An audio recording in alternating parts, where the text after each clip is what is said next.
Ser podcast.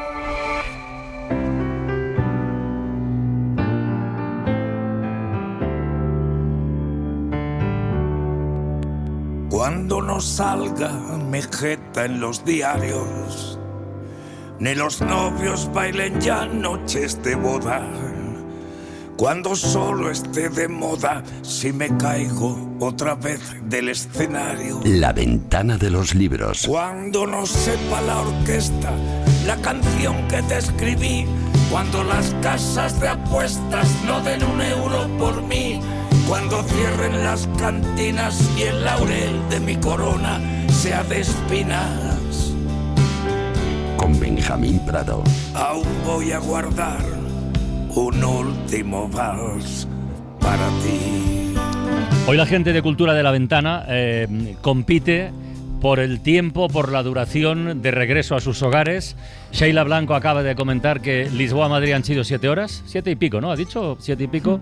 Pero Benjamín Prado, Benjamín, buenas tardes. Buenas tardes. Creo que la ha superado. Sí, además no tiene ningún mérito porque son dos países distintos. Yo estoy en el mismo, ¿no? De Cádiz a Madrid 8 horas y media. ¿Has tardado? Así, señor. Ha llegado ahora, hace nada. Hace 2 minutos. 10 minutitos. O sea, no tengo los ojos cerrados porque esté parpadeando, sino porque estoy dormido. No sé si llevabas la radio encendida. Por cierto, Javier Sagarra, buenas tardes. Hola, ¿qué tal? Director de la Escuela de Escritores. Hoy venimos de 2 semanas de competición. Sí. Estarás contento con el número de relatos, ¿no? 1170. Bueno, Está muy bien. Bueno, Emma Valle Espinoz vuelve con nosotros. Que no sé si llevabas la radio del coche encendida. Bueno, Siempre igual. la llevo, siempre, Bueno, siempre. pues no sé si habrás escuchado la final de las audiobiografías del mes de marzo. Sí. Bueno, con las votaciones, con esos secretos que tenemos todos los meses, ¿eh?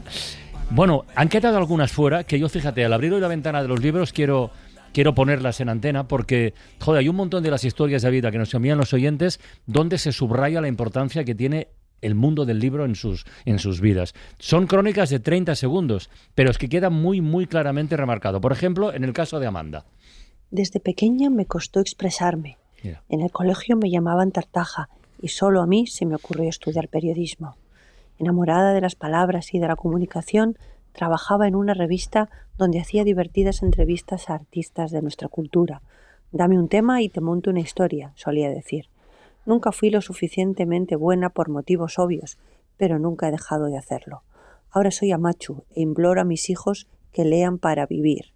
Yo vivo para leer. Vaya conclusión. Sí, señor. Fortalecerse con la cabeza, ¿no? Primero. Pero bueno, hay más ejemplos y curiosos. El de Cirilo. Cuando desperté a la vida ya estaba detrás de un atajo de ovejas con un libro debajo del brazo y una radio pequeña en el bolsillo superior derecho de la camisa. Mientras éstas careaban leía a los autores clásicos, Homero, Virgilio, y aprendía cuanto podía de esta cultura para intentar transmitírsela con pasión a cuantos adolescentes pude conocer durante casi 40 años. Con la radio me aficioné a la música con la que disfruto en este tiempo más tranquilo de mi vida, desfilando con un bombardino por las calles que antes me vieron arrear a las ovejas. ¿Te imaginas leer a Virgilio mientras estás cuidando un rebaño de ovejas? Fíjate que está contando la historia de Miguel Hernández. Sí. Que es muy parecida, ¿no? Sí, Cuando llegó a la residencia de estudiantes y conocía a Lorca y todos estos que decían que sus versos olían a ovejas, resulta que era más culto que ellos, porque había leído un montón siendo pastor, ¿no? Mira, y esta última es la que nos pone en la pista de lo que hoy vamos a tratar en la ventana de los libros. Viví mi infancia en una planta baja, en pleno barrio chino, en medio de dulces y lecheras. Un gato negro se paseaba entre mis piernas mientras yo, con un lápiz mordido, jugaba con un poema. La poesía, desde entonces, ha sido mi cómplice, mi oxígeno, el timón que me ha llevado a buen puerto.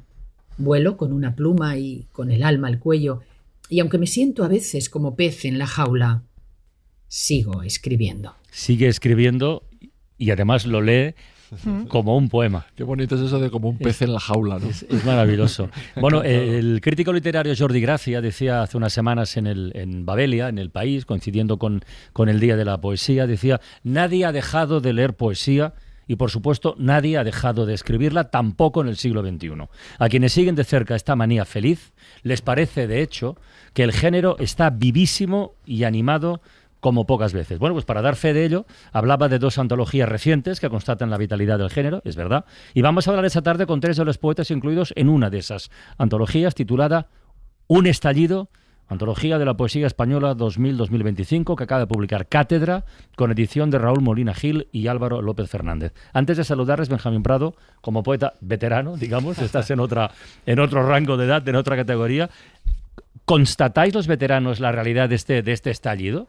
Tú hace tiempo que lo comentas aquí en la ventana de los libros, ¿eh? Sí. ¿De verdad ese boom existe en la dimensión que tratamos de ver a veces? Total, y además ha sido todo para bien, en mi opinión. Esta gente joven empezaron a hacer... ¿Pero hay algo que explique la vitalidad del género? El que han sacado la poesía de los ateneos y la han llevado a los bares, la han llevado a las cafeterías, la han llevado a las salas de conciertos, se han juntado con músicos... A las redes sociales. A las redes sociales. La han llevado a todos los sitios donde probablemente no era esperada. Lo han hecho con mucha gracia. Unos son mejores, otros son peores. Como siempre. El tiempo lo dirá, pero como lo ha dicho en todas las generaciones. Y creo que la cuestión no es ya el rejuvenecimiento y la calidad y la fuerza poética de esta gente, es que el rejuvenecimiento de los auditorios ha sido una cosa espectacular, espectacular, sí, pero para todo el mundo, para ellos y para los demás, lo cual refuerza esa teoría mía. Había gente que decía, ahora llegan, no sé qué, los youtubers y tal. Yo decía, pero espera, es más fácil saltar de un youtuber a Lorca que de nada a Lorca, o sea, bienvenidos. Esa es mi opinión. Pues esta tarde incorporamos en la ventana de los libros a 3 de estos poetas. En los estudios de SER Málaga nos escucha Ángelo Nestore, en Radio Sevilla está Laura Rodríguez y en el estudio Carlos Llamas de Radio Madrid, Juan Gallego. Buenas tardes a los 3, ¿qué tal? ¿Cómo estáis? Muy bien, muy Hola. bien. Buenas tardes. Hola. Los que estáis fuera de Madrid, meted baza, porque si no aquí la gente empieza a hablar y os quedaréis ahí sin nada. Oye, lo primero, y que empiece el que quiera, o la que quiera, ¿os sentís parte de este concepto de estallido? Que es una palabra muy bonita. Mira, ahora no empieza nadie. Venga, Juan, te ha tocado a ti. Pues la verdad es que... Por cercanía. Estallido es una palabra que bien usada es muy alegre. Y a mí la alegría me viene genial, estamos en primavera y bueno, escucho las voces de gente a la que quiero mucho. Así que si el estallido es con gente como la que está en la antología, como la que nos escucha en Sevilla y en Málaga, pues encantado. Laura, dale.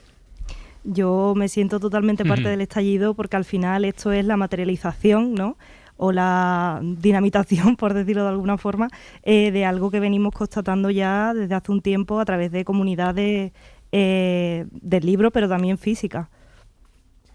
Y para mí el estallido implica que cuando algo explota, las piezas son todas distintas. Entonces constatar esta diversidad que también se recoge en la antología para mí es belleza. Acabamos de comentar con Benjamín, en fin, por cuestiones de edad, suelen ser cosas que hablamos entre nosotros, lo del estallido de las redes sociales, lo del papel tan importante que puede haber jugado en todo esto. Desde vuestra experiencia personal, ¿qué opináis al respecto, Juan? Para mí fue importantísimo, sobre todo Twitter, cuando Twitter existía. ¿Cuál ha sido la red social que más ha ayudado al estallido? Claramente Twitter. Sobre todo ahora que ya no está, se nota mucho que ha desaparecido, se nota mucho que hay algo que ya no es como antes, y ahí es cuando empezamos a leer y a pensar, pues a lo mejor sí que marcó mucho nuestra forma de leernos, nuestra forma de comunicarnos sin pretensiones, sin deseos, sin esa diferencia entre quién publica, quién no, quién tiene un estatus o un premio, lo que sea. Hay algo que estaba fuera de eso y la horizontalidad de la red social nos ayudó mucho. Fíjate que eso que se ha dicho de los poetas de las redes... Voy contigo, Laura. Se ha dicho evidentemente de manera... Benjamín es así, hay que dejarle. De manera despectiva, como se dicen tantas cosas, ¿no? Al final estos poetas jóvenes no solamente lo que buscan siempre es lo mismo que todos los demás, estar en las redes, pero publicar un libro en Visor o en Hyperion o en Pretextos o en Tusquets y hacer notar que les ha sacado la antología una editorial como Cátedra, que se supone que es la que canoniza las cosas y la que el número anterior será Calderón de la Barca y el siguiente pues será, no sé, Miguel Hernández, ya que lo hemos citado antes, ¿no? Creo que el libro está en el mismo sitio en el que estaba, solo que se llega desde otros lugares, ¿no? Sí, totalmente. O sea, realmente esto para mí es importante en el sentido de que, como dice Juan, uno empieza sin muchas pretensiones, entra en redes y se acerca a una ventana, ¿no?, en la que puede vislumbrar que hay otros que están en su estado y eso te acompaña también luego en el día a día, va haciendo progresión, ¿no? Y esto al final es el resumen, por decirlo de alguna manera, de esas redes que se han venido tejiendo antes. Muy bien, la referencia a la ventana, me ha parecido oportunísima, de verdad, ¿eh? Oye, Ángel, una curiosidad. ¿Tú qué haces? Tú eres el más o de los más veteranos de esta jornada de jóvenes. Tienes 39 Yo me siento años, más cercano a Benjamín. Este estallido ya ha llegado lejos. Bueno, pero formas parte de esto y estás en la antología. Oye, curiosidad, ¿cómo acaba un italiano de origen, de nacimiento, escribiendo poesía en castellano? Pues realmente ha sido a través de la traducción, que es otra forma de escritura, si lo pensamos, ¿no? La traducción implica ponerte en el papel de otra persona, como cuando lo haces, porque yo vengo del teatro también, ¿no? Entonces, en cierto modo hacía lo mismo, pero lo hacía a través de las palabras. Y me metí en la piel de María Eloy García, que es una de las poetas que más admiro en España, y cuando la solté después de traducirla al italiano, ella no me soltó a mí. Entonces dije, pues algo se quedó ahí, y me di cuenta de que realmente la poesía se había instalado, ¿no? en mi interior. ¿Pero nunca has escrito poesía en italiano? No. Porque para mí allí es la magia, ¿no?, de la poesía, ¿no? Hablamos antes justamente de este estallido que tiene que ver también en cierto modo con colocar las piezas sobre la mesa, sobre el suelo y jugar con las piezas que tienes, ¿no? Y eso es lo que me ha ocurrido en la lengua española. En el italiano lo tengo demasiado ordenado como para poder escribir poesía. Oye, ¿cómo os pica el gusanillo de la poesía? ¿En qué momento, a qué edad, por qué circunstancias? Laura, tú, por ejemplo. Pues yo principalmente... Tú eres de las más jóvenes de la antología, tú tienes 27. Sí, yo soy del 98 y empiezo como lectora, persona a la que le gusta muchísimo leer y que eso le lleva a estudiar filología hispánica. Y me doy cuenta durante la carrera que aparte del diálogo que supone la lectura, pues hay otra posibilidad, que es la escritura, ¿no? La escritura como diálogo. Si me gustan muchísimo determinados autores, pienso por ejemplo en Alejandra Pizarnik, Blanca Varela, que me marcaron mucho en mis inicios, lo que es la vanguardia y posvanguardia hispanoamericana. De repente la poesía me permitía un espacio en el que yo podía establecer una conversación con estos autores que me apasionaban. Estaba pensando que al menos en esta antología, y no solo en esta antología, hay mayoría de mujeres. No sé si las poetas habéis vivido vuestro propio estallido en estos últimos años, Laura. Es que me parece un movimiento supernatural en el sentido de que cuando uno va, no me salgo todavía de la facultad de filología, ¿no? Cuando uno está en facultades de humanidades, en ámbito cultural en general, hay mayoría de mujeres, ¿no? Entonces el hecho de que ahora se recoja una muestra de la poesía española contemporánea y que haya un número muy significativo de mujeres, claro, es al final algo muy esperable. Oye, Juan, ¿y a ti qué temas te interesa reflejar en tu poesía? Bueno, la verdad es que bastante clásicos en muchos sentidos. Cada vez me interesa más el amor en todas sus vertientes, así que al final termino escribiendo poemas que tienen que ver con el amor y con entender el mundo desde el cariño y desde todas esas versiones que hay ahí. Y luego trabajo mucho con los espacios, sí, con las arquitecturas, ciudades, con las ciudades, ahora mucho con los puertos. Entonces siempre estoy anclando los poemas, porque para mí la poesía es una forma de entender las cosas, así que necesito ese tipo de anclaje. ¿Y cuándo empezaste a escribir poesía? ¿Te acuerdas? Pues yo creo que desde siempre, porque para mí la poesía llegó en forma de copla, canciones. Yo leía todo lo que estaba por casa, incluidos los suplementos, las cosas, yo qué sé, los poemas del verano, todo. Entonces al final, pues la gente me cantaba copla, soy andaluz, como se nota creo que por el acento. Y para mí el flamenco es algo clave en mi formación. Y yo creo que la poesía llega primero queriendo imitar todo eso. Pero vives en Madrid hace ya unos cuantos años, ¿no? Sí, desde el año... Tú eres de Sevilla, ¿no? Desde el 2018, soy sevillano, sí. Acabo de volver. Acabas de volver, volver de Semana Santa. Pero no has tardado 8 horas. No. Como aquí el ilustre veterano. Ha sido muy puntual el tren, sí. Y tú, Ángelo, en tu poesía, ¿qué territorios te gusta pisar? Pues yo realmente vengo del teatro, como decía antes, desde la escritura híbrida que está vinculada al cuerpo. Entonces... siempre he hecho teatro experimental y la escritura siempre ha sido una escritura poética sin que yo me diera cuenta, con lo cual esta vinculación con el cuerpo y lo que implica también un cuerpo no normativo en una sociedad, pues sí que está muy presente, muy anclado en mi poesía. Pero yo también siempre intento pensarlo desde el lugar del amor, ¿no? De cómo podemos amar y cómo pueden ser deseados ciertos cuerpos dentro de un espacio y la violencia que muchas veces reciben. Ya, bueno, tú además eres codirector del Festival Internacional de Poesía de Málaga Irreconciliable, diriges el sello editorial Letraversal. El caso de Laura también es muy significativo porque con 27 años es editora de la revista poética Caracol Nocturno Y no sé, Juan, si tú estás también metido o tienes previsto meterte en el terreno editorial o de momento con lo que tienes ya... No, yo trabajo en el mundo editorial, lo que pasa es que soy autónomo. Tú eres vale. Sí, yo estoy detrás de los libritos, sí. ¿Se puede vivir de la poesía en 2026?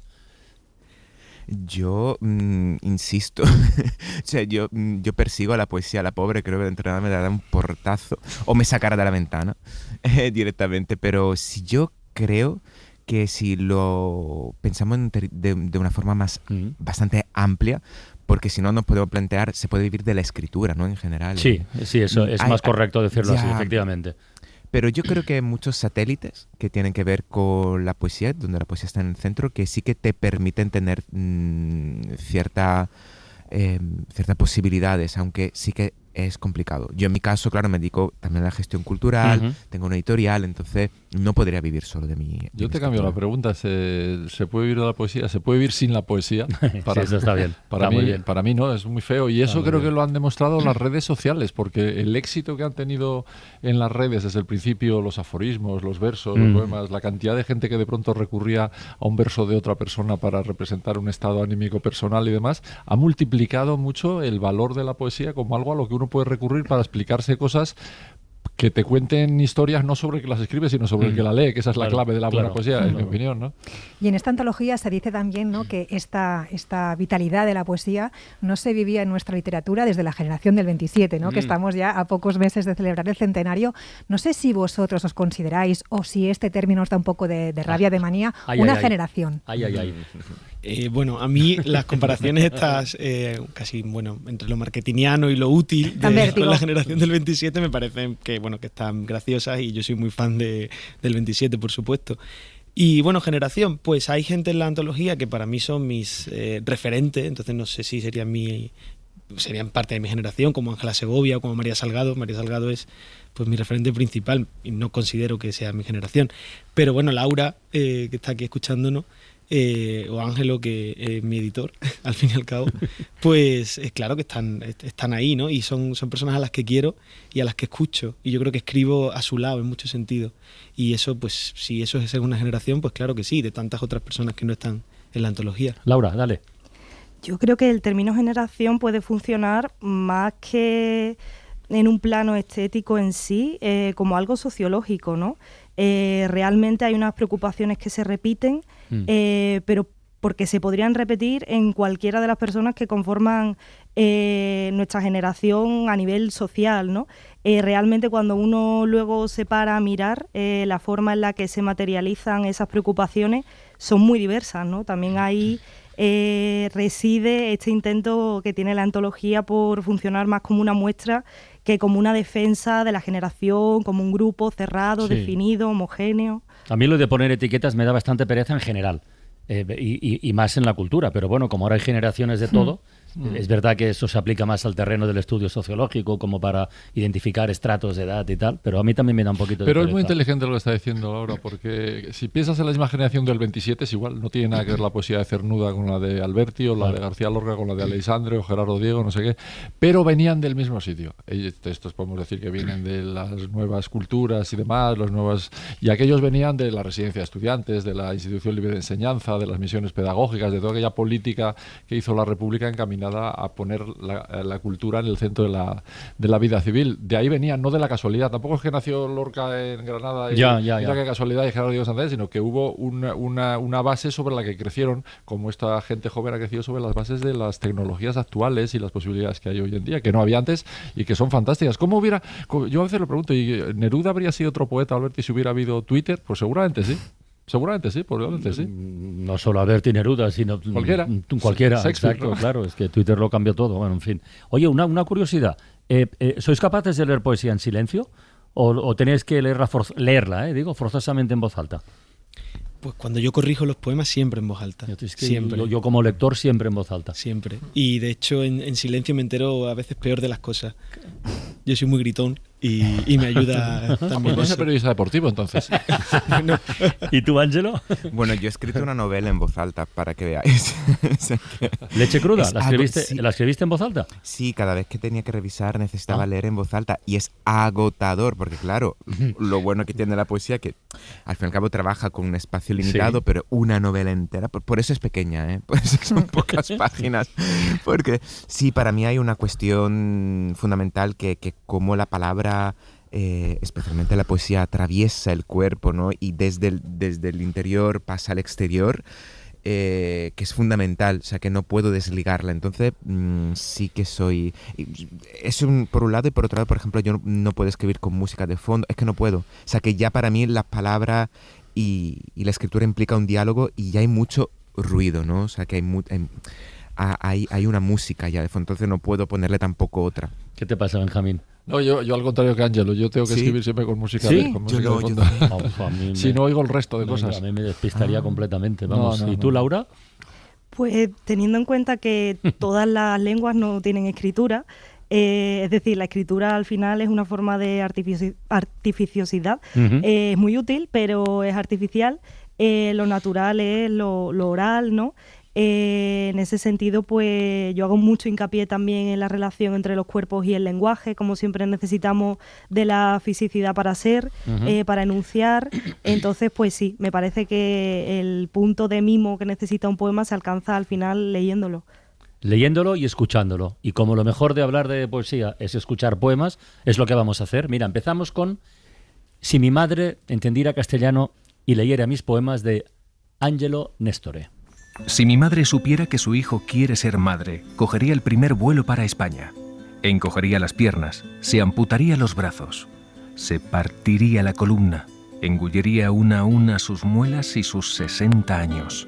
Se haría cada vez más pequeña, se inventaría un idioma, balbucearía de nuevo para ser mi hija. Ángelo, esto merece un comentario, ¿eh? Le va a tocar a todo el mundo, ¿eh? Pero empiezas tú.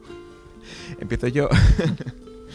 Pues ese poema recoge un poco una experiencia vital que fue cuando con 13 años le comenté a mi madre que era gay, y mi madre me dijo, no digas esta palabra, y después de una hora de drama italiano con manos, podéis imaginar las manos, no se ven, pero seguro que ya la podéis imaginar cómo estaban, mi madre me dijo, te adopto un hijo si quieres, y yo, mamá, tengo 13 años, me da miedo. Y ya luego con el tiempo, ¿no? Con los 30 años me di cuenta de que podré ser madre de mi madre. De hecho, empiezo a ser madre de mi madre, ¿no? Y que los ciclos vitales son así y que nuestra forma de estar en el mundo, nuestros roles, nuestros papeles también van cambiando con el tiempo. Muy bien. Turno para Juan Gallego, un poema que no tiene título. Habla la ciudad segunda. No vengas en la noche de mi altura en busca del asilo junto al río. Hoy sube la corriente hasta la puerta y habla por los huecos y no calla. Espérame mejor junto a la fuente, pasado ya el calor, en aguas dormidas, que no corra peligro mi prudencia, ni amenace el viento tu molicie. Acógeme en graciosa desmesura, y bulla la cabaña y el sarmiento. Tanto orgullo di, tanto cuidado, que afiebrado voy por tu derrota. En la reja hay luz para los que no duermen, pero el camino está marcado de puñales. Ven, que te guíen, amor, estas rosas, siempre entre la sal coloreadas. ¿Cuántos lugares, cuántos espacios? Y sentimientos también, pero ¿cuántos lugares, no? Sí, parece una localización. Claro, es una Sevilla inventada. Ese poema es parte de un libro que se llama Las Cañadas Oscuras y que editó Ángelo, y que va sobre las inundaciones de Sevilla en los años 60, la expulsión de los gitanos de Triana y eso que está ahora todo el rato en nuestra boca, de la gentrificación de la ciudad, pues un poco cómo comienza en esa época, ¿no? Y en el libro yo intento crear un espacio de cariño, un espacio de comunidad en una ciudad que ha borrado todo ese recuerdo y que trabaja casi a la contra de esa historia. Por eso hay ciudades primeras y segundas que se van encontrando. Pues nos falta escuchar un poema de Laura Rodríguez que tampoco tiene título. Hay belleza en esta injusticia que nos lleva a tomar la rabia, como un pez calambreando en la boca, probando todos los movimientos que lo puedan llevar de vuelta al agua, rogando a través de las combinaciones del espacio la respuesta de algún dios, al menos, por favor, tibio. Yo sé que el poder existe, nos enseña a hablar bien, nos enseña a amar al otro, para que podamos cavar la tierra con la frente hasta tocar su centro fundido. ¿Verdad? ¿Verdad? ¿A que es por la belleza que nos enloquece y pulveriza? Yo diría que sí, pero tienes que responder tú, Laura, y explicarlo tú. Bueno, este poema pertenece a un poemario que se titula Anuncio y salió en 2023 con Ultramarino, que también tengo que mencionar a mi editor, Unai Velasco, que está en esta muestra, en Un Estallido, un editor maravilloso. Y la temática principal del libro es sobre la violencia, cómo los poderes ejercen a través de lo normativo pues ciertas violencias sobre los cuerpos fundamentalmente, ¿no? Pero cómo eso no tiene por qué ser un rechazo a la búsqueda de la belleza, de lo vital, y por eso esa pregunta final del poema. La belleza nos salva de todo, o nos puede salvar si nos dejamos. Oye, Laura, Juan y Ángelo, os quedáis un ratito, ¿no? Seguimos hablando de poesía y nos ayudaréis a elegir el relato ganador de nuestro concurso esta semana, ¿vale? ¿Sí o sí? Vale. Pues venga. La Ventana, en Ser Podcast.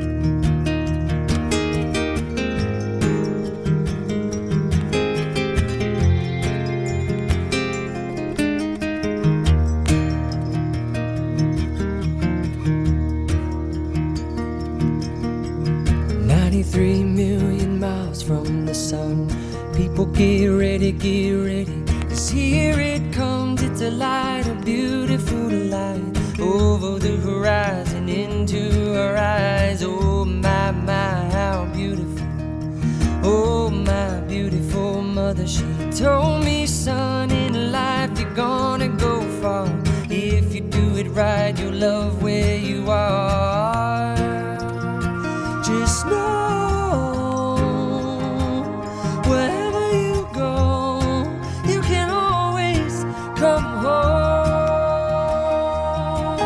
Aquí seguimos asomados a la ventana, en tiempo de la ventana de los libros, con Benjamín Prado, con Emma Vallespinós, con Javier Sagarna. Hoy tenemos pleno de poetas, Laura Rodríguez, Ángelo Néstore, Juan Gallego. Y esta canción que está sonando, por cierto, Mara Torres, buenas tardes. Hola, ¿qué tal? Incorpórate, Buenas tardes. directora del Faro, para elegir luego el relato ganador y para participar en esta conversación que quiero entablar, aunque sea unos pocos minutitos. Esta canción que suena se titula 93 millones y la hemos elegido primero que es muy bonita. Y después porque lo del un millón de euros, ya sabéis por dónde voy, tiene que ver con este premio literario que ha convocado AENA, que es absolutamente novedoso en el panorama literario español y que tiene una dotación de 1 millón de pavos, lo cual ha generado pues un debate intenso e interesante. A ver, ya que estamos hoy con la poesía, el premio de poesía mejor dotado que tenemos en España es el Reina Sofía, de poesía iberoamericana, son 42.000 euros, un poquito más, 42.000 y pico. En fin, no es por comparar, pero es por hacernos una idea. Entonces el miércoles se va a entregar este premio en su primera edición. Hay un jurado de gente pues muy potente, Leila Guerriero, Rosa Montero, Pilar Adón, José Carlos Llop, y hay 5 finalistas porque este premio es a libros ya publicados. Se trata de elegir, entre comillas o sin comillas, el considerado mejor libro del año, ¿no? Y los finalistas pues son, en fin, Enrique Vilamatas, Marcos Gerald Torrente, Nona Fernández, Héctor Abad Faciolince, Samantha Schweblin. No sé, El País ayer, por cierto, analizaba todo este debate hablando con editores, con escritores, con libreros, y había opiniones, iba a decir para todos los gustos, pero una tendencia bastante general a decir, ostras, igual han entrado como elefante en cacharrería con este 1 millón de euros. Yo no tengo ni idea, no tengo opinión al respecto, pero quería escuchar la vuestra. Empezando la de Benjamín, por ejemplo. Lo raro es quién convoca el premio, ¿no? Porque eso no se ha explicado muy bien por qué. Bueno, no se ha explicado muy bien por qué. Bueno, los responsables de AENA dicen que tienen un presupuesto, creo que la palabra era generoso, para actividades culturales. No solo participan con este premio, hay el Liceu en Barcelona, hay otros, en fin, va dinero a otras obras culturales, digamos, pero esto sí que es muy llamativo, muy mediático. Lo reflexionaron y han dicho, España no tiene un premio como el Goncourt o como el Booker, que es sobre libros ya publicados. Sí, no sé. Es curioso que multiplique por 7 u 8 la dotación del premio Cervantes, que es que han cogido, que como referencia al Planeta. Claro, han que cogido es el Planeta. Un premio comercial. Es 1 millón de euros. Es extraña, no se ha explicado muy bien la convocatoria, pero a mí me parece estupendo. O sea, dinero para la cultura, dinero para la literatura, dinero para premiar a grandes escritores como Vilamatas, imagínate, ¿no? Y los demás. Me parece fantástico, ¿no? Me parece fantástico. Sí, sí. bueno, y a mí lo que me pasa, no es que me parezca mal, pero ya que hablamos de dinero para la cultura, ¿por qué no 500.000 y 500 premios de 1.000 euros para potenciar a otro montón de gente? Es decir, para abrir la cultura desde abajo, ¿no? Claro. Me parece muy bien que los grandes escritores tengan un gran premio y me parece justo, además. Pero creo que no estaría de más que a lo mejor podían haber pensado que 500.000 era suficiente y otros 500.000 podían haberse dedicado para la cantera, ¿no? Yo voy un poco en la línea de Benjamín. Yo creo que dotar económicamente a autores o a escritores, además de reconocido prestigio ya, sí. Que son libros que están publicados. No sé muy bien los criterios con los que han elegido esta selección de finalistas, si son los que más han vendido, los que mejor crítica han tenido. Esa selección no lo sé, pero autores que con un prestigio ya reconocido tengan la posibilidad de ganar 1 millón de euros, bienvenidos sean. Hombre, que yo y creo luego que... sí, a todos los de AENA, a los pasajeros, de regalar el libro, También. ¿no? El libro para potenciar que se lean en los aviones. Hay algo de eso, ¿eh? Eso yo está creo muy que bien. para el personal, claro, sí, claro, hay eso un plan está de bien, eso. también, y a los viajeros. Quería decir que, hombre, aunque sea un premio a un libro publicado, yo creo que si tú le das el premio, o sea, a Vila Matas le estás dando un premio a los 50 años que llevan de Vila Matas publicando libros, más que a uno solo, ¿no? Y aparte, al margen del Cervantes, hay pocos premios que reconocen las trayectorias aquí en este país, el Nacional de Literatura. Estos son libros concretos, ¿eh? Sí, lo sé, pero es inevitable pensar que es un premio una trayectoria también, ¿no? No, y al final también a veces confundimos mucho, ¿no? Lo decía Luis Solano en la entrevista del País, el editor de Asteroide, que confundimos el valor con el precio, ¿no? Al final, este tipo de cantidades estratosféricas espantan. También piénsaslo, un poco como decía Sagarna, es un mundo tan precario, el de la literatura, de la cultura en general, que quizá no con 500.000 y los otros dedicarlos a otra cosa también hubiera estado pero bien. también es verdad que tú has mencionado antes el planeta y hoy se podrían... Pero es que lo han dicho ellos, que lo han cogido como referencia. Sí, pero como referencia para hacer lo contrario. O sea, digamos, ellos han querido buscar un premio por los finalistas, pero como muy literario, muy al margen de las ventas grandes, que han querido distinguirse yéndose a otro lado, ¿no? Me parece, vamos, es mi impresión. No sé si será los así, ¿no? poetas y la poeta tienen opinión. Estamos comentando, esto no tiene más que una conversación. Pero vamos, que ya que estáis aquí, bueno, pues si queréis decir algo lo decís, y si no, no. Bueno, un verso sobre esto, no sé. En el contexto internacional lo entiendo. Claro, pero, por el Goncourt y eso, ¿no? Sí, por el Goncourt. En España se premia demasiado, por ejemplo, El Planeta es un contrato editorial. Creo que se premia demasiado ese tipo de cuestiones y habría que premiar más a libros publicados si tuviéramos un sistema editorial más sano, que creo que ahí también está una de las claves. Y luego la selección de finalistas me parece lógica, pero poco sorprendente. Creo que 1 millón de euros tiene que venir con cierta valentía. Sí, yo también estoy en la misma línea de Juan.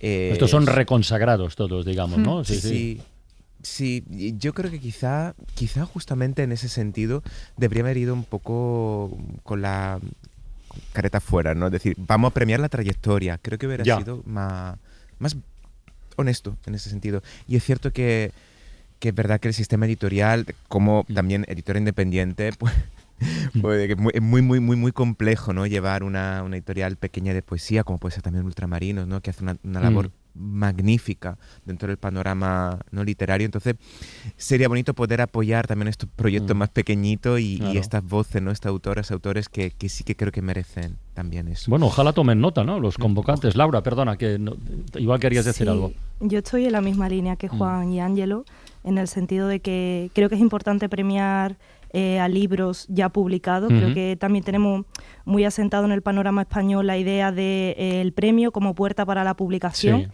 y eso puede ser algo muy negativo porque también condiciona la forma en la que los autores escriben, ¿no? Porque muchas veces escriben pensando en tengo que ceñirme a este estilo, ¿no? Tengo que ceñirme a este tipo de publicación que es premiada, en lugar de trabajar de forma más autónoma y si viene el premio, pues será bien recibido, ¿no? Pero no tiene por qué ser la condición de base. No.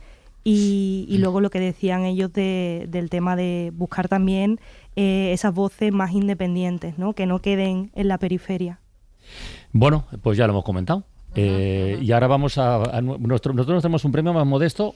¿O no? Mira, nosotros este es un espacio en el que se premian voces esta mañana lo comentaba Isaías en la reunión. Es decir, ¿hace cuántos años hace que tenemos el concurso 18, Relatos en Cadena? Equivoco, ¿no? Desde el primer año damos un premio de 6.000 euros al mejor relato en 100 palabras, que proporción euro por palabra, yo creo que, en fin... Pues no sé. Está muy bien. Está muy bien, está muy bien. 18 años en el poder Sagarna, va a superar a Fidel Castro con él, ¿eh? Venga, vamos a la final, va. Es un régimen esto ya. Relatos en cadena. Una historia en 100 palabras para un premio de 6.000 euros. Recuerdo datos de esta semana, venimos de 2 semanas, por lo tanto se acumulan más relatos, pero es una cifra muy significativa. Hemos recibido 1.170 historias. Sí. 1.170 historias. Se podía titular 1.170 maneras de sobrevivir al fin del mundo. Se podía haber titulado. A partir de la frase esta, prácticamente casi todo lo que ha salido ha ido por ahí. La frase de inicio era: nadie pudo recordar el orden correcto de las cosas. Efectivamente. Y a partir de aquí, 1.170 relatos y 3 finalistas, que son José Calvo, Daniel Caparrós y Alberto Moreno. José Calvo tiene 63 años, vive en Pontevedra, es administrativo en una compañía de seguros. José, buenas tardes, ¿qué tal? Hola, buenas tardes. Tú ya tienes experiencia en esto de las finales, al menos las semanales, ¿no? Has llegado 3 o 4 veces, ¿no? 3 o 4 yo creo. Esta será la cuarta, ¿no? Esta es la cuarta. Sí, las 3 anteriores fueron prepandemia. Oye, ya estamos aquí rodeados de poetas. ¿Tú eres lector de poesía, mucho, poco, de siempre, de nunca? Por curiosidad, ¿eh? Cada vez más, asignatura pendiente, pero bueno, tenemos que ponernos al día. Ahora tengo un entorno lleno de poetas, entonces vamos a darle un poquito por ese lado y a ver si entramos un poquito a fondo. Muy bien, José, que tengas mucha suerte, amigo. Muchas gracias. Daniel Caparrós tiene 30 años, vive en Granada, es mediador cultural y es finalista por primera vez. Daniel, buenas tardes. Hola, buenas tardes. Llegas a la final por primera vez, pero ¿llevas mucho tiempo escribiendo al concurso o no? Pues casualmente no, es la tercera vez que participo. Joder, a la tercera va la vencida. A la tercera, eso sí que... Bueno, hemos tenido algún caso como esto. Sí. Hemos tenido algún caso como esto y son siempre sorprendentes porque, como dices, hay gente que lleva años y hay gente que le cuesta años llegar y mira, aquí a la tercera. Qué bien. ¿Y lo de la poesía, cómo lo llevas como lector, Daniel? ¿O como escritor? No sé, pregunto. Pues como lector, bien. Ahora mismo estoy embarcado con la mística española. Estoy con Fray Luis de León, San Juan de la Cruz, Santa Teresa, por temas, bueno, tanto de trabajo como por gusto. Estoy en esas. De trabajo. ¿Qué hace un mediador cultural, Daniel? Pregunto, por curiosidad, que es que no lo sé. Bueno, en mi caso yo me dedico a cosas en general. Por un lado, temas de arqueología y demás, y como mediador, sobre todo lo que es difusión y el museo, visitas guiadas, talleres tanto para escolares también, para adultos, un poco lo que es llevar la cultura, el patrimonio y la arqueología a todos los públicos. Y aparte, gusto personal por la historia, que es mi formación, Muy bien. Y eso también se ve en la lectura. Muy bien, Daniel, que tengas mucha suerte, amigo. Muchas gracias. Y Alberto Moreno, que tiene 50 años, que vive en Talavera de la Reina, en Toledo, es maestro de primaria. Este es veteranísimo. Ha llegado a una veintena de finales, 21 creo que son, 21 finales semanales, y estuvo en una de temporada después de la pandemia, en 2022 sería. No, Alberto, buenas tardes. Hola, buenas tardes. ¿Qué tal? Hoy no has tenido clase, ¿no? Igual de nervioso que la primera vez. Ya. No has tenido clase hoy todavía. Los chavales hoy no van al cole, ¿no? No, aquí en Castilla-La Mancha además. Es fiesta además. Sí. O sea, mañana a la vuelta y con ganas ¿o qué? Sí, siempre. ¿Siempre? Qué remedio. Y lo de la poesía, ya por completar, le ha salido un poco así. Sí. A ver, igual que los otros compañeros, es una asignatura un poco pendiente, me llama mucho la atención, pero leo poco, la verdad. Bueno, pues ya verás tú si lo corriges o no. Venga, vamos a dar lectura a los relatos y ya conocéis la mecánica. Luego votaremos todos. Venga, el primero, el de José Calvo. Se titula Reinicio.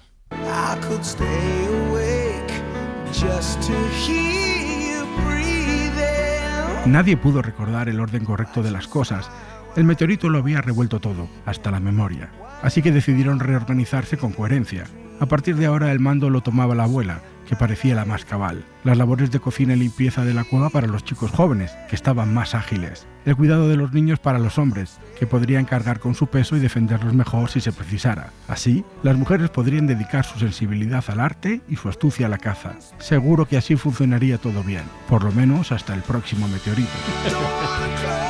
Tenías razón, con lo del fin del mundo. Efectivamente, pues a lo mejor va tocando, ¿no? Hacer una reorganización general, ¿no? Como la que propone José Calvo en este texto. Efectivamente, ¿qué pasa si llega el fin del mundo? ¿Nos vamos a quedar como estamos? pues oye, a lo mejor si viene es una buena oportunidad que aprovechar. Qué remedio. Vamos con el segundo relato, el de Daniel Caparrós, que se titula Sin regreso a Ítaca. Quan surts per fer el viatge cap a Ítaca. Nadie pudo recordar el orden correcto de las cosas. Telémaco no halló a su padre, Odiseo no regresó a Ítaca, y en el umbral de la puerta yacía el frío cuerpo de Penélope.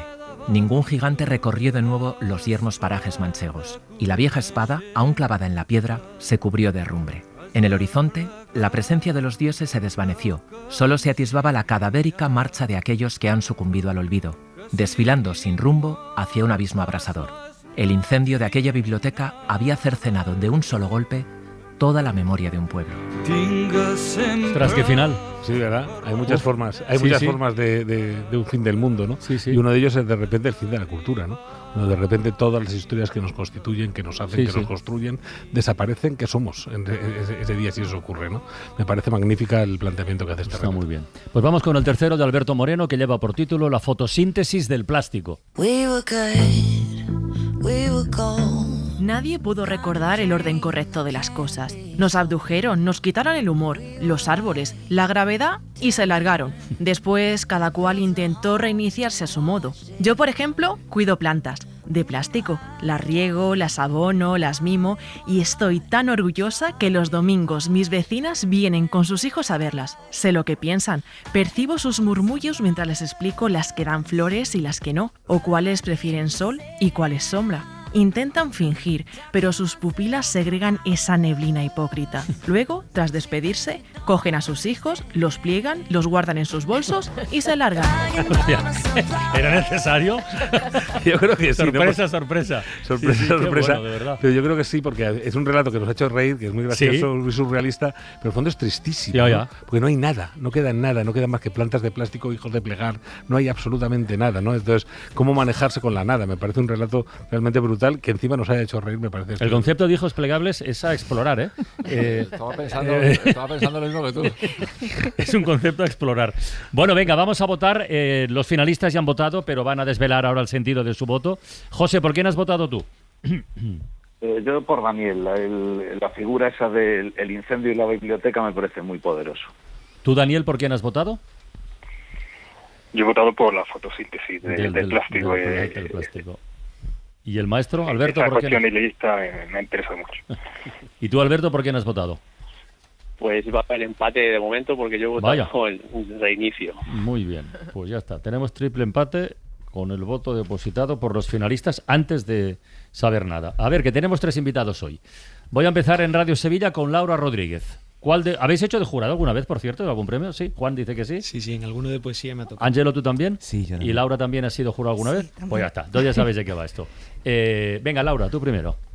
Pues yo voy a votar por el último, por la fotosíntesis del plástico, porque creo que muchas veces tenemos esta idea de la literatura como algo muy solemne y que hay que reivindicar también lo humorístico y que tiene el mismo prestigio, no hace menos. Sí, señora. Venga.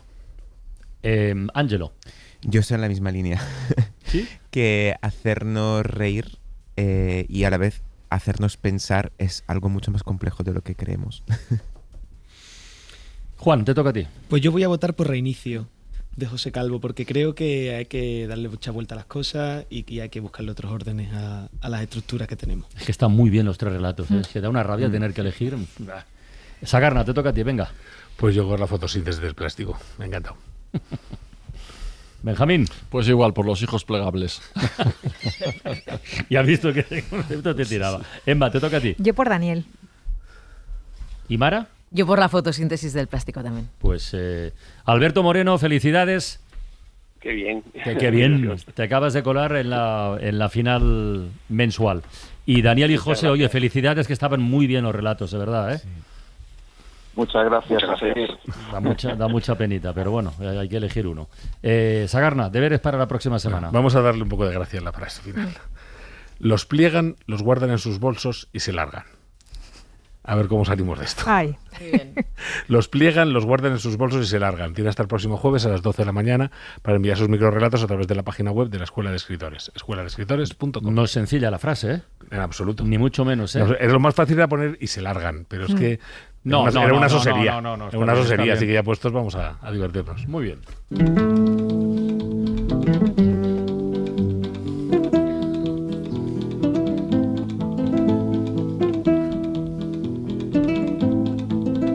Viva la quinta brigada, rumba la rumba la rumba la. Viva la quinta brigada, rumba la rumba la rumba la. Que nos cubrirá de glorias, ay Carmela, ay Carmela.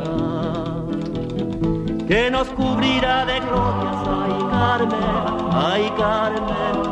A ver, esta tarde estamos recomendando Un estallido, antología de la poesía española 2000-2025. Están 3 de sus poetas aquí con nosotros, pero Benjamín Prado tiene, como siempre, otra recomendación. Una, va. Pues en estos tiempos que corren no está nada mal leer este libro del periodista Antonio Maestre que se llama Me crié como un fascista, que yo creo que se explica por una cita del filósofo Adorno que está casi al final del libro, que dice: la propaganda fascista solamente tiene que reproducir para sus propios propósitos la mentalidad existente. Qué duro, ¿no? Lo que viene diciendo en el libro Antonio Maestre es que el fascismo es una mentalidad que está dentro del ser humano y en concreto dentro de los hombres, que quieren dominar a las mujeres, que quieren no aceptar de ninguna de las maneras en estos nuevos tiempos, mucho más afortunados que otros en ese territorio, que las mujeres vayan recuperando sitio, vayan accediendo a los mismos puestos y demás. Y entonces ha recrudecido una tendencia que él mismo dice haber sentido cuando era joven, con su panda, con su gente, con algunas bromas, con algunos chistes, con algunas cositas y tal, y que le lleva a pensar que, bueno, que Adorno tiene razón, el fascismo está ahí, la mentalidad está ahí, más todavía en tiempos donde el patriarcado se siente acorralado, pero que lo comprendas, que lo analices, no significa que lo compartas y que no pienses que lo que tienes que hacer es luchar contra ello, que la revelación de una persona honesta es luchar contra eso. Un libro muy interesante, Me crié como un fascista, Antonio Maestre, 6 Barral.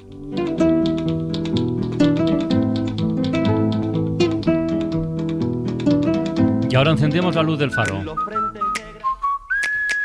Mara Torres, tú dirás, ¿con qué empezamos la semana? Sin saber que iba a ganar este relato de las plantas de plástico, es el faro planta. No me lo puedo creer. ¿Sí o no? Sí. El faro planta. De hecho, hablaremos de las camelias. No de la dama de las camelias, bueno, que igual también. Puede ser la planta del pie también. Es que vamos a hablar de la fascitis también. Fascitis, bueno, sí. Plantar. Es que le afecta a mucha gente. Claro, es que la planta incluye todo. La planta del pie, la planta de un edificio y la planta de plástico. Y duele mucho y de la fascitis plantar, sí. Duele muchísimo. Pues hablaremos con un podólogo que nos explique por qué se produce, cómo se puede evitar y cuáles son los remedios. A mí siempre me ha hecho mucha gracia la expresión dejarte plantado, que es como si te dejaran en una maceta así móvil. Dejarte plantado. Darte plantón, sí. Darte plantón, hay muchas cosas relacionadas con planta. Oye, vamos a cerrar la ventana de los libros. Hoy que estamos con Ángelo Néstore, con Juan Gallego, con Laura Rodríguez, 3 poetas de Postín, vamos a cerrar con un poema, que Benjamín no lo ha traído, pero lo he traído yo. Porque a esta hora los astronautas de la nave Orión ya están despiertos para llegar al punto más lejano que ha llegado nunca un ser humano y ver la cara oculta de la Luna. Y he dicho, coño, pues podríamos cerrar la ventana de los libros con un poema de Luna, ¿no? ¿Qué menos? Pues mira, este es de Jaime Sabines. Y dice así: banda sonora de Pink Floyd, que no está mal, ya que el álbum que cambió la historia de la música. Y el poema que dice: la luna se puede tomar a cucharadas o como una cápsula cada 2 horas. Es buena como hipnótico y sedante, y también alivia a los que se han intoxicado de filosofía. Un pedazo de luna en el bolsillo es el mejor amuleto que la pata de conejo. Sirve para encontrar a quien se ama, para ser rico sin que lo sepa nadie y para alejar a los médicos y las clínicas. Se puede dar de postre a los niños cuando no se han dormido y unas gotas de luna en los ojos de los ancianos ayudan a bien morir. Pon una hoja tierna de la luna debajo de tu almohada y mirarás lo que quieras ver. Lleva siempre un frasquito del aire de la luna para cuando te ahogues y dale la llave de la luna a los presos y a los desencantados. Para los condenados a muerte y para los condenados a vida, no hay mejor estimulante que la luna en dosis precisas y controladas. Gracias a todos, amigos, y hasta pronto. Muchas gracias, hasta pronto. Gracias. Muchas gracias. Para no perderte ningún episodio, síguenos en la aplicación o la web de la SER, Podium Podcast o tu plataforma de audio favorita.